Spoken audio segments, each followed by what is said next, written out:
कक्षा 11वीं वाले समस्त प्रिय छात्रों, आप सभी अपना जियोग्राफी भूगोल का वार्षिक परीक्षा के लिए क्वेश्चन पेपर देख लेवे। जैसे कि आप सभी को पता होगा, इस क्वेश्चन पेपर का समय 3 घंटे, पूर्णांक 70 अंक और इस क्वेश्चन पेपर में टोटल 20 क्वेश्चन पूछे जाने वाले हैं और आप सभी को इस क्वेश्चन पेपर का संपूर्ण उत्तर इसी वीडियो में मिलने वाला है। तो इस क्वेश्चन पेपर का आपका पहला क्वेश्चन दिया जिसमें सही विकल्प चुनकर आपको लिखना है, जो आपकी परीक्षा में 6 नंबर के पूछे जाने वाले हैं। जिसमें हमारा पहला दिया, प्रादेशिक भूगोल का विकास किसके द्वारा किया गया था। तो पहले में आप सभी को सही उत्तर लिखना है बी वाला, कार्ल रिटर। दूसरा आपका दिया है चंद्रमा की उत्पत्ति कब हुई, तो दूसरे में आप सभी को सही उत्तर लिखना है ए वाला, 4.44 अरब वर्ष। तीसरा आपका दिया है निम्न में से किस प्रक्रिया द्वारा वायुमंडल गर्म होता है, तो तीसरे में आप सभी को सही उत्तर लिखना है ए वाला, भौमिक विकिरण। भौमिक विकिरण आपको तीसरे का सही उत्तर लिखना है।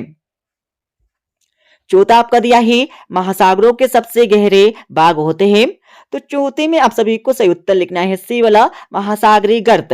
महासागरीय गर्त आपको चौथे का सही उत्तर लिखना है। पांचवा आपका दिया है निम्नलिखित में से किस राज्य में लोकताल झील स्थित है, तो पांचवे में आप सभी को सही उत्तर लिखना है बी वाला, मणिपुर। मणिपुर आपको पांचवे का करेक्ट आंसर लिखना है। छठा आपका दिया है जो वन चक्रवातों के लिए अवरोधकों का कार्य करते हैं वे वन कौन से हैं, तो छठे में आप सभी को सही उत्तर लिखना है ए वाला, मैंग्रोव वन। मैंग्रोव वन आपको लिखना है छठे का करेक्ट आंसर। अब आप सभी यहां पर इंग्लिश वर्जन देख लेवे। इसको देखने के बाद इस क्वेश्चन पेपर का आपका दूसरा क्वेश्चन दिया जिसमें रिक्त स्थानों की पूर्ति कर आपको लिखना है, जो आपकी परीक्षा में 6 नंबर के पूछे जाने वाले हैं। जिसमें हमारा पहला दिया पी तरंगों के कंपन की दिशा, तरंगों की दिशा के होती है, तो पहले में आप सभी को सही उत्तर लिखना है समांतर। समांतर आपको लिखना है पहले का सही उत्तर, ठीक है। और दूसरा आपका दिया है फूलों की घाटी कहां पर स्थित है, तो दूसरे में आप सभी को सही उत्तर लिखना है उत्तराखंड। उत्तराखंड आपको लिखना है दूसरे का सही उत्तर। तीसरा आपका दिया है पृथ्वी की सबसे आंतरिक परत को कहते हैं, तो तीसरे में आप सभी को सही उत्तर लिखना है क्रोड। क्रोड आपको लिखना है या कोर, ठीक है। और चौथा आपका दिया है ज्वार-भाटा की उत्पत्ति का मुख्य कारण क्या है, तो चौथे में आप सभी को सही उत्तर यहां पर लिखना है चंद्रमा की आकर्षण शक्ति। चंद्रमा की आकर्षण शक्ति, ठीक है, आपको लिखना है चौथे का सही उत्तर। पांचवा आपका दिया है वन्य जीव सुरक्षा अधिनियम में पारित किया गया, तो पांचवें में आप सभी को सही उत्तर यहां पर लिखना है 1972। 1972 आपको लिखना है यहां पर पांचवें का सही उत्तर। छठा आपका दिया है भारत के कुल भौगोलिक क्षेत्र का कितने प्रतिशत भाग वनों के अधीन है, तो छठे में आप सभी को सही उत्तर यहां पर लिखना है 21.71%, ठीक है, ये आपको लिखना है 21.71%। अब आप सभी यहां पर इंग्लिश वर्जन देख लेवे। इसको देखने के बाद इस क्वेश्चन पेपर का आपका क्वेश्चन नंबर 3 दिया जिसमें सत्य या असत्य आपको बताना है, जो आपकी परीक्षा में 6 नंबर के पूछे जाने वाले हैं। जिसमें हमारा पहला दिया ज्वालामुखी विस्फोट भूकंप आने का कारण भी है, तो पहला आपको लगाना है बिल्कुल सत्य। दूसरा आपका दिया है यूरेशिया में शीतोष्ण कटिबंधीय घास भूमि स्टेपी कहलाती है, तो दूसरा आपको लगाना है बिल्कुल सत्य। तीसरा आपका दिया है सुंदरवन लगभग 200 रॉयल बंगाल टाइगर का आवासीय क्षेत्र है, तो तीसरा आपको लगाना है बिल्कुल सत्य। चौथा आपका दिया है भारत के अधिकांश भागों में वर्षा जुलाई से अक्टूबर के बीच होती है, तो चौथा आपको लगाना है बिल्कुल सत्य। पांचवा आपका दिया है मासिन राम में औसत वार्षिक वर्षा 1080 सेंटीमीटर से ज्यादा होती है, तो पांचवा आपको लगाना है बिल्कुल सत्य और छठा भी आपको लगाना है बिल्कुल सत्य, ठीक है। अब आप सभी यहाँ पर इंग्लिश वर्जन देख लेवे। इसको देखने के बाद इस क्वेश्चन पेपर का आपका क्वेश्चन नंबर 4 दिया, जिसमें सही जोड़ी बनाकर आपको लिखना है, जो आपकी परीक्षा में 5 नंबर की पूछी जाने वाले हैं। तो सही जोड़ी का मिलान आप सभी कर लेवे। पहले का मिलान आपको करना है ए से भूकंप और दूसरा सागरी लहरें, तो इसका मिलान आपको करना है डी से स्टेक, और तीसरा आपका दिया है भूमिगत जल, इसका मिलान आपको करना है एफ से गोलरंध्र, और चौथा आपका दिया है सूर्य से आने वाली विकिरण, तो इसका मिलान आपको करना है सी से सूर्य ताप। सामान्य हास्य दर, तो इसका मिलान आपको करना है ई से। ठीक है, तो इस प्रकार से सही जोड़ी का मिलान हो जाएगा।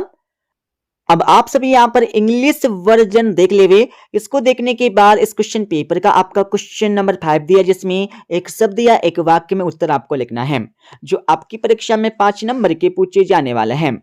जिसमें हमारा पहला दिया भारत का ठंडा मरुस्थल कहाँ स्थित है, तो पहले में आप सभी को सही उत्तर लिखना है लद्दाख।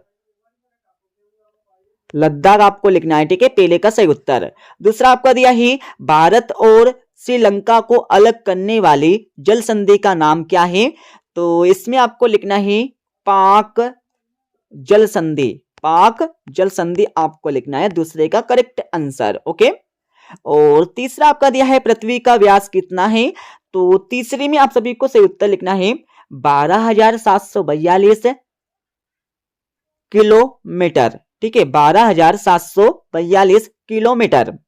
चौथा आपका दिया है किस नदी को दक्षिण की गंगा कहा जाता है, तो चौथे में आप सभी को सही उत्तर लिखना है गोदावरी नदी। गोदावरी नदी। और पांचवा आपका दिया है ढूल का कटोरा पृथ्वी के किस भाग को कहा जाता है, तो पांचवे में आप सभी को लिखना है यूएसए। यूएसए के वृहद मैदान के दक्षिण पश्चिम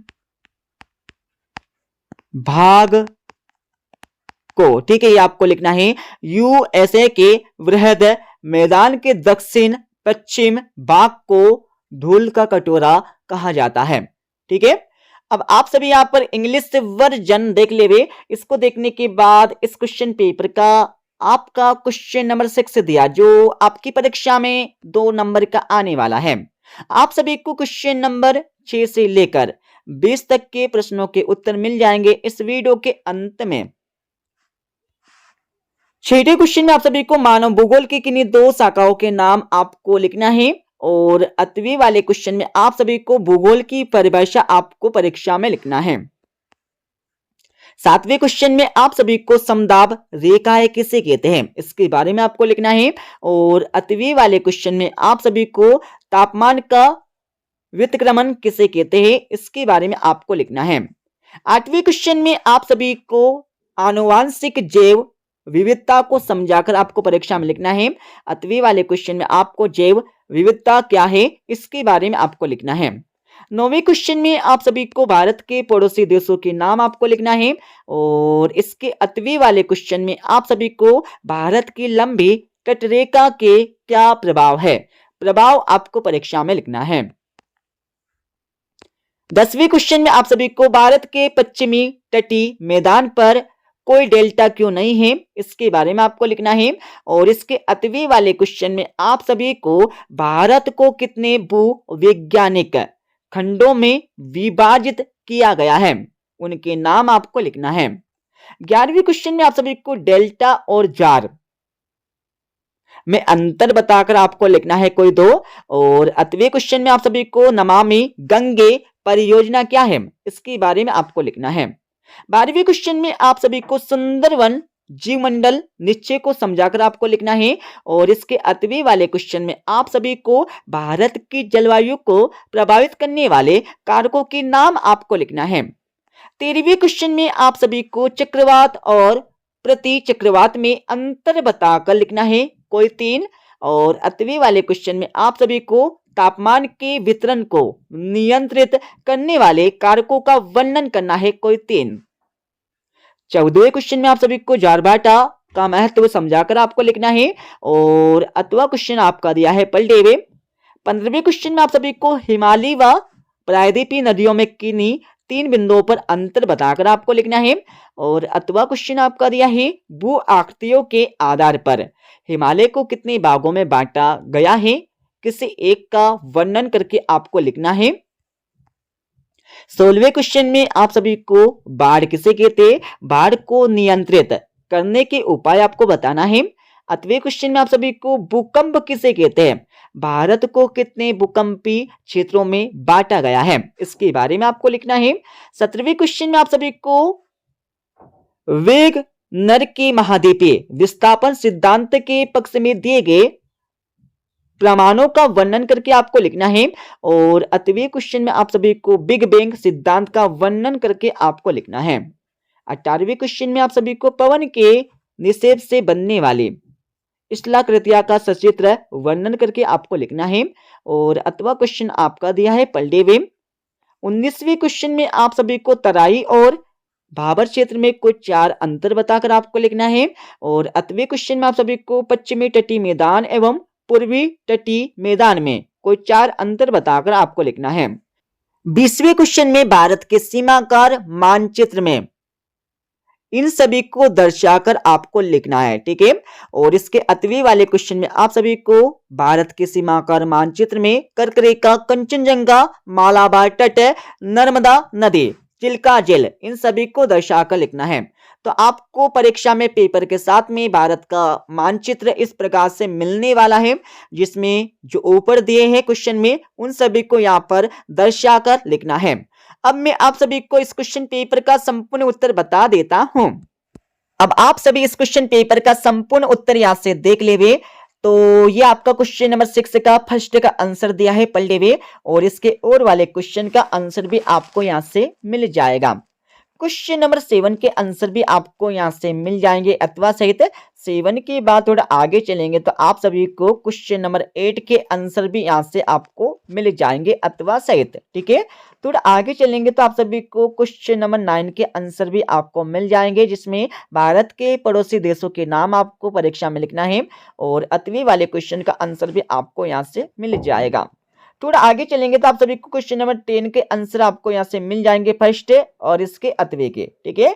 थोड़ा आगे और चलेंगे तो आप सभी को क्वेश्चन नंबर 11 के 8वें के आंसर आपको यहाँ से मिल जाएंगे और थोड़ा आगे चलेंगे तो आप सभी को क्वेश्चन नंबर 12वीं का फर्स्ट एंड इसके 8वें का आंसर आपको मिल जाएगा पूरा का पूरा। थोड़ा आगे और चलेंगे तो आप सभी को क्वेश्चन नंबर 13वें का आंसर अपनी किताब से देकर पढ़ लेना है और क्वेश्चन नंबर 14वें का आंसर आपको दिया है पहले का और इसके 8वें का, ठीक है। थोड़ा आगे और चलेंगे तो आप सभी को 15वें क्वेश्चन का 8वें का आंसर आपको दिया है और आप सभी को यहाँ पर मिल जाएगा 16वें क्वेश्चन का पहले का आंसर पूरा ऊपर से लेकर नीचे तक और आप सभी को यहाँ पर मिल जाएगा 16वें क्वेश्चन का 8वें का आंसर, ठीक है। और आप सभी को यहाँ पर दिया है 17वें क्वेश्चन का फर्स्ट का आंसर और इसके 8वें का आंसर।